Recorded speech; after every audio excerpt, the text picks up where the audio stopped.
அஸ்ஸலாமு அலைக்கும் வரஹ்மத்துல்லாஹி வபரகாத்து.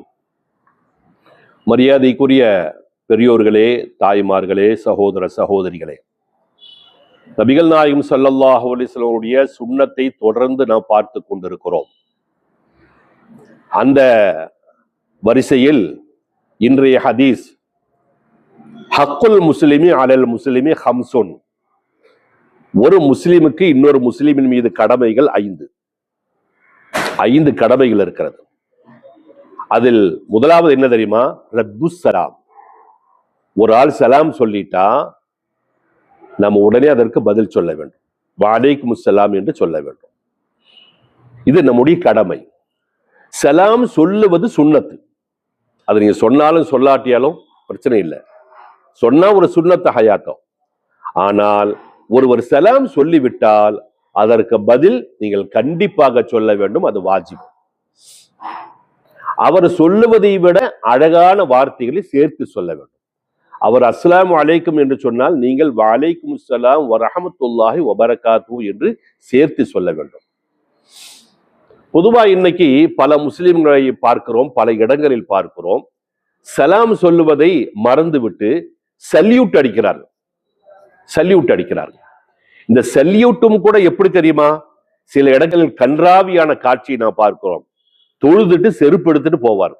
தொழுதுட்டு வலது கீழே செருப்பு எடுத்துட்டு போவாரு. அப்படி எடுத்துட்டு போறது அந்த செருப்பு கையோட உன்னால் அஜர்த்து வந்து அஸ்ஸலாமு அலைக்கும் பார், செருப்பு கையோட. இதுக்கு என்ன அர்த்தம் புரியல. இப்படி சல்யூட் அடிப்பது இஸ்லாத்தில் கிடையாது. சலாம் சொல்ல வேண்டும்.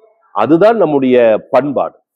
அப்ப சலாம் சொல்லுகின்ற பொழுது நீங்கள் சில நேரங்களில் சில பேர்களை பார்க்கலாம், சலாம் சொல்லுவார்கள், இவர் செல்போனை நோண்டி கொண்டிருப்பார், செல்போன்ல ஏதோ சைட்டில் இருந்து கொண்டிருப்பார், பதில் சொல்ல மாட்டார். அப்படி பதில் சொல்ல விடாவிட்டால் நீங்கள் பாவியாகி விடுவீர்கள், உங்கள் மீது குற்றம் வந்துவிடும். அதனால் யாராவது சலாம் சொன்னால் வலைக்கும் ஸலாம் வரஹ்மத்துல்லாஹி வபரகாத்து என்று பதில் சொல்ல வேண்டும்.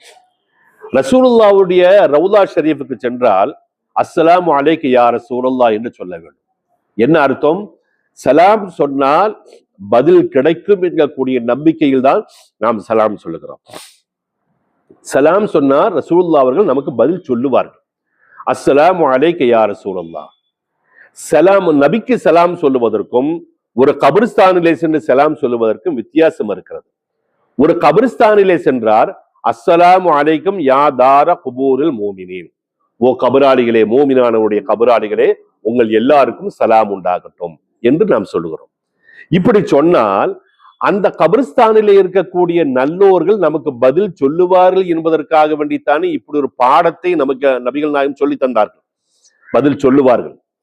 அப்போ நபிகள் நாயகம் ஸல்லல்லாஹு அலைஹி வஸல்லம் அவர்களுக்கும் அதே மாதிரி அஸ்ஸலாமு அலைக்க யா ரசூலுல்லாஹ் என்று சொன்னால் நபிகள் நமக்கு பதில் சொல்லுவார்கள். அந்த பதில் சொல்லுவார்கள் என்கக்கூடிய அந்த அடிப்படையில் தான் ரசூலுல்லாஹ்வுக்கு சலாம் சொல்ல வேண்டும். அதற்கு அடுத்தது அபூபக்கர் சித்திக் அவர்கள் நபிக்கு பக்கத்திலே அஸ்ஸலாமு அலைக்கும் யா அபூபக்கர் சித்திக். அதுக்கு பக்கத்திலே ஹஜ்ரத் உமர் அல் ஃபாரூக் அவர்களுக்கும் அஸ்ஸலாமு அலைக்கும் யா உமர் அல் ஃபாரூக்.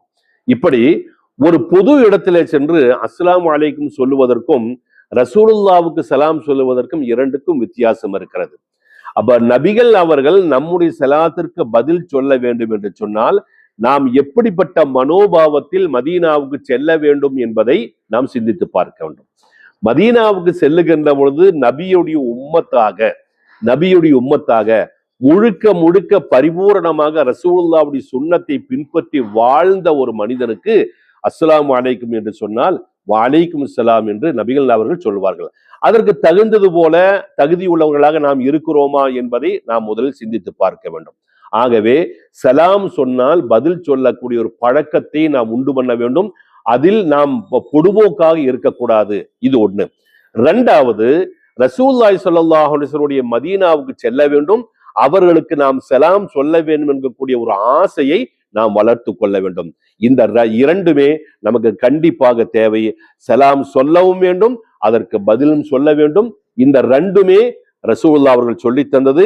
முடிந்த அளவுக்கு ரசூலுல்லாஹ்வுடைய அந்த ஹதீஸை, நபியுடைய ஹதீஸை, வார்த்தைகளை உண்மைப்படுத்தி ஹயாத்தாக்குவதற்கு முயற்சி செய்யுங்கள். அல்லாஹ் அதற்கு தௌஃபீக் செய்வானாக. அஸ்ஸலாமு அலைக்கும் வரஹ்மத்துல்லாஹ்.